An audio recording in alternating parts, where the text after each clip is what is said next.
suis en train de me rendre compte que j'apprends énormément de choses là sur ce mois de décembre.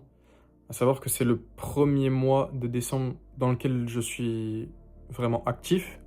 L'année dernière, j'étais encore en train de backtester à cette période-là. En fait, ce mois de décembre, il m'apprend une chose, enfin, je dirais qu'il me fait me rendre compte vraiment l'importance de la phrase qui dit ne pas trader, c'est trader.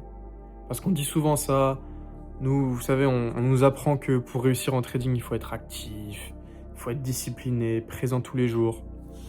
Mais personne t'explique vraiment quand est-ce qu'il faut pas trader. Et finalement, c'est souvent à ce moment-là que tout se joue et que tu peux trouver une rentabilité. Là, pour être honnête, mon mois de décembre, là, c'est mon pire mois, entre guillemets, depuis que je trade en réel. Bon, j'ai pris trois stop loss. Voilà, c'est tout. J'ai pris 3 trades, 3 pertes.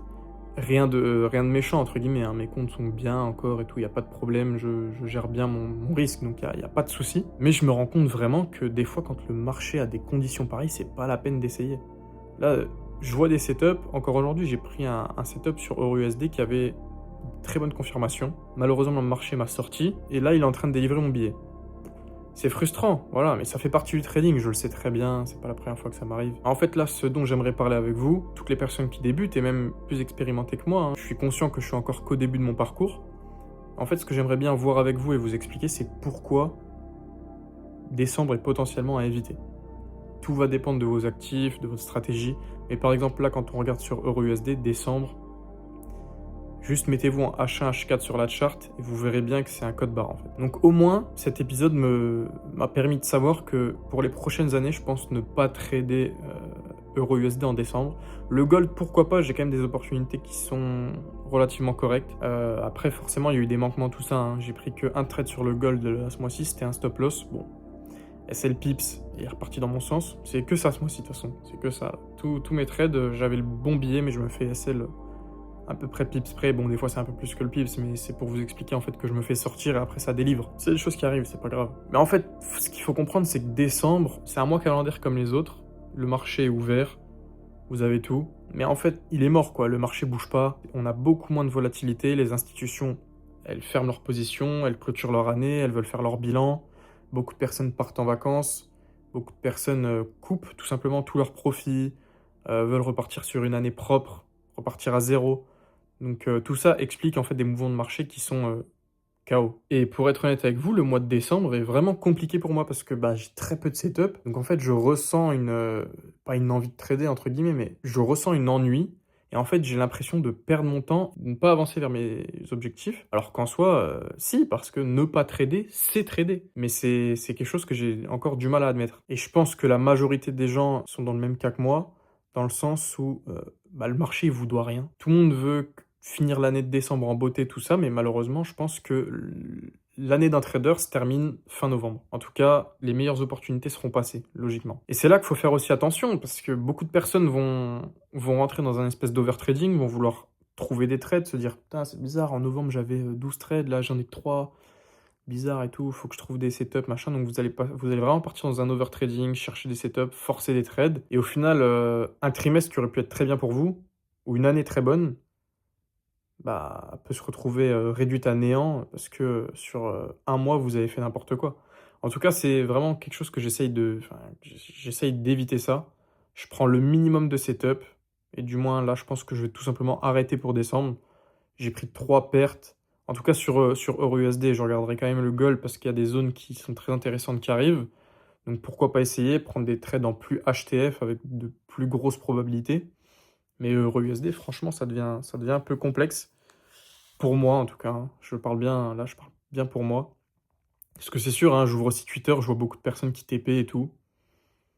GG. GG. Mais c'est pas mon cas actuellement. Donc en prenant du recul sur tout ça, je pense que la meilleure chose à faire en décembre, en tout cas quand on cherche et qu'on aspire à être un trader rentable et à scaler son trading, c'est décembre, c'est plutôt un mois où il va falloir viser moins de trades, avoir une grosse sélectivité sur ses positions et en fait, tout simplement chercher à protéger tout ce que tu as construit pendant l'année. Il va falloir que je travaille aussi beaucoup sur l'acceptation de l'ennui et aussi sur l'acceptation d'un contexte. Dans le sens où, par exemple, aujourd'hui, on a eu les chiffres du NFP qui ont été du coup bah, décalés de... Là, on a eu les chiffres de octobre, novembre et décembre, il me semble. parce qu'on a eu le shutdown, donc forcément tout avait été décalé. Donc forcément aussi le marché, et ça c'est à prendre en compte aussi sur cette année, le marché il est dans un contexte, qui n'est pas favorable à faire des très, très belles performances forcément. Bien que certaines personnes vont arriver à se démarquer, à faire de très jolies choses, mais moi je sais qu'avec ma stratégie, c'est pas forcément le mieux. Donc là, qu'est-ce que je vais mettre en place pour justement, prendre de l'avance sur la nouvelle année, me refocus? Je vais essayer de review tous mes trades. Alors, à savoir que je les review déjà, enfin je les note tous dans un journal, tout ça, mais je remplis mon journal, mais au final, je vais même pas consulter réellement et relire tout ce que j'ai noté. Donc c'est-à-dire que je vais aller voir là à peu près tous les trades que j'ai mis. Essayer de remarquer s'il y a peut-être des similitudes dans mes stop loss. Peut-être qu'il y a un pattern, un schéma qui se répète, assez souvent et sur lequel je perds tout le temps. Donc peut-être que je vais pouvoir, augmenter ma sélectivité. Je vais me remettre, des créneaux de backtesting. J'aimerais bien parce que depuis, octobre là, j'ai stoppé le backtesting. Est-ce que c'est une bonne chose? Est-ce que c'est une mauvaise? Je ne sais pas. Mais je pense que ça fera pas de mal quoi qu'il en soit. Parce que oui, le backtesting, c'est bien, ça vous permet d'avoir de la data, savoir ce que vous faites, et prendre confiance en votre stratégie. Donc ça, c'est quelque chose que j'ai fait. J'ai plus de 200 data sur la stratégie actuellement. Mais j'aspire en avoir plus, donc je pense que c'est une bonne idée de reprendre aussi. Même pour le mental, en fait, tout simplement. Avoir une impression d'avancer. Parce que le backtesting te permet de te dire que tu avances, que tu vas vers ton objectif, même si en soi, là, ne rien faire, j'avance aussi vers mon objectif.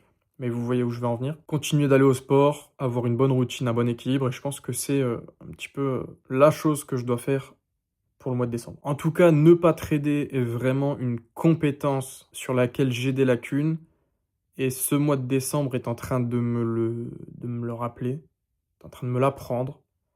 Et je pense que c'est une bonne chose. Parce que quoi qu'il en soit, même si je suis frustré, que je m'ennuie, que j'ai du mal à tenir, le marché il sera là en janvier. Bref, sur ma chaîne, comme vous pouvez le comprendre, je partage la réalité de mon parcours.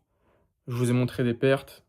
Là, je suis transparent avec vous. Ce mois-ci, je suis à 3 pertes, 3 trades, 3 pertes. Sur ma chaîne, il n'y aura jamais de mensonges en fait. Je vais jamais être là à vous dire, ouais, bah, comme dans les groupes Telegram, vous savez très bien de quoi je parle.